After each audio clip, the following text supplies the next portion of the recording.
Debate. The honourable member for South Okanagan, West Kootenay. Well, thank you, Madam Speaker, and I want to say that I'm proud to be sharing my time with the member for Nanaimo, Ladysmith, who's flying in directly from Vancouver Island for this debate. And I'm really grateful to have the time, to be allowed the time and space for all of us here to talk tonight, because for this emergency debate, if there was any emergency that we could talk about, I think climate change is probably the definition of an emergency for our country, for our civilization. And the scientific consensus about the gravity of this issue has been around for decades, 30, 40 more years. But politicians have been kicking the can down the road, fiddling while Rome burns, rearranging the deck chairs on the Titanic. You know, pick the analogy. They're all as accurate and as painful and as frustrating as the last. You know, Rio, Kyoto, Copenhagen, Paris, all perfect opportunities for world action and all ultimately squandered. We have to change this. You know, 2 weeks ago I became a grandfather for the first time, and politicians, I have very little to do with it. I became a grandfather for the first time, and politicians are really very fond, before I became a grandfather, I heard this all the time, very fond of talking about their grandchildren, the future that we will leave our grandchildren. But I can say now that I am actually a grandfather, that having a grandchild really sharpens that perspective dramatically. And shortly after that, on Thanksgiving Monday, 2 news headlines jumped out at me, both dealing with our path to a sustainable future. The first announced, of course, the latest report on the Intergovernmental Panel on Climate Change, and that's what we are speaking about tonight. That is what has triggered this debate. And the IPCC report states that the world would have to cut greenhouse emissions by half by 2030 and then achieve carbon neutrality by 2050 to meet the 1.5 degree Celsius target that Canada so proudly proclaimed and led the world at the Paris agreements. We're just over the 1 degree Celsius increase now, and under present policies, we're headed for 3 or maybe 4 degrees Celsius. We've already seen some of the early effects of that 1 degree increase: more fires, more floods, more heat waves, more extreme weather of all sorts. And I just have to say here, I've heard some people on the Conservative side talk about this tonight. I've heard them talk about this in previous weeks, that, you know, we shouldn't have a carbon tax because BC's had a carbon tax for 10 years and they're still having fires, you know, so what's the use? I mean, that's not how it works. It shows either a shocking misunderstanding of how climate change works or just a wanton disregard. If we went carbon neutral today, the whole world went carbon neutral today, we would be at 1 degree. That rise, we would still have those fires, we would still have floods, all that extreme weather will be with us. What we're trying to do is save us from a far more frightening future. The IPCC report states that the hottest days of summer in mid-latitudes could increase by 4 degrees Celsius under a 2 degree global increase. And that suggests that heat waves in southern British Columbia, where I'm from, could easily reach 44 degrees Celsius. We often get to 40, and it's pretty hot. 44, that's, you know, for people who are still in Fahrenheit, that's 111, 112 degrees. Yeah. That's the record temperature Canada has ever encountered, and yet that will become commonplace. And that's at 2 degrees, and we're headed for 3 or 4 if we don't do something. Under the same 2 degrees scenario, coral reefs would disappear from the world's oceans. And that part of the report really hit home to me. I can't imagine my granddaughter only knowing about coral reefs through history books. The Climate Action Tracker site, which covers the commitments of all the countries signed on to the Paris Agreement, classes Canada's climate action efforts so far as highly insufficient. It's like getting a D on your report card. It's easy to think that we're doing well when we live beside the USA, which lists as critically insufficient. I guess that'd be like an F. But we share our highly insufficient grade with some countries many people like to criticize for their carbon footprint, such as China.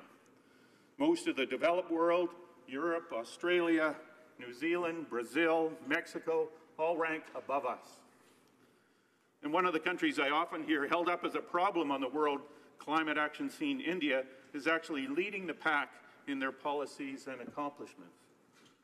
So what actions could get us to an increase of only 1.5 Celsius? The IPCC report says we have to do almost everything possible to reach that goal. And one obvious task that's often talked about is the rapid construction of renewable energy systems, such as wind and solar power. These will have to provide 70 to 85% of the world's energy by 2050.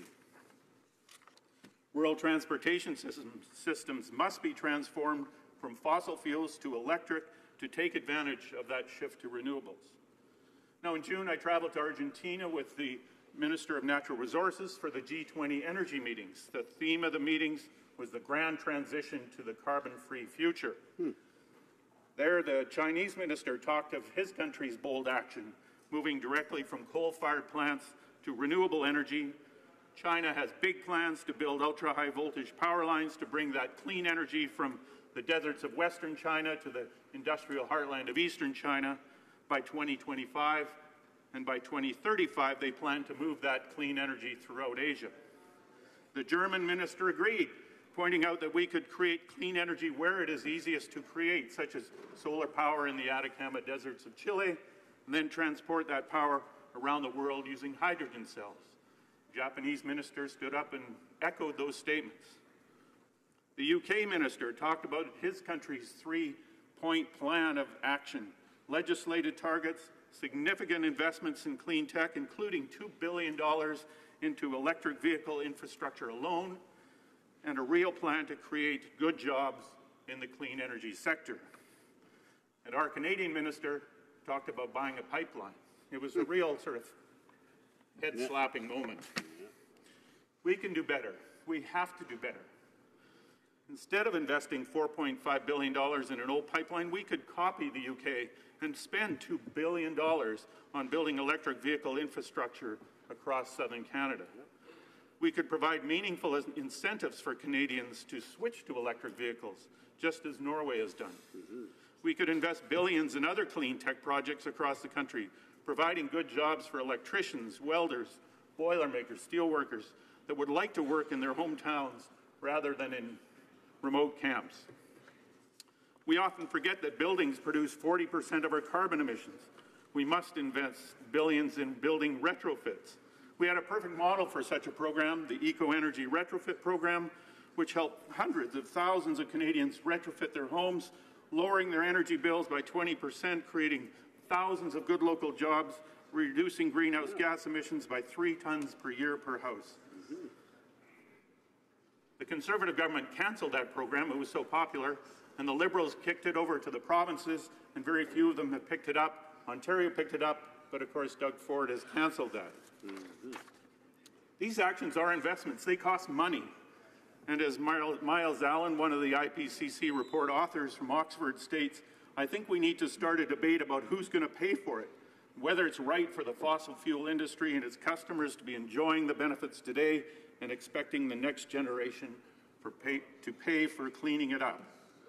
And that brings me to the second headline of the Thanksgiving Monday, the announcement of the Nobel Prize for Economics.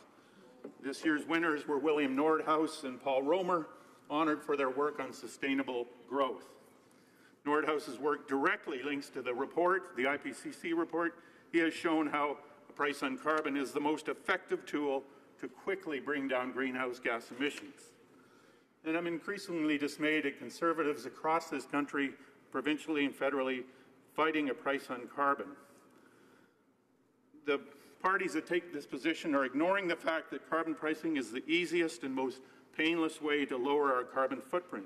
And it can be implemented, it is being implemented without impacting low-income households, despite what you hear from the member from Carleton today and many others over the past weeks from the Conservatives.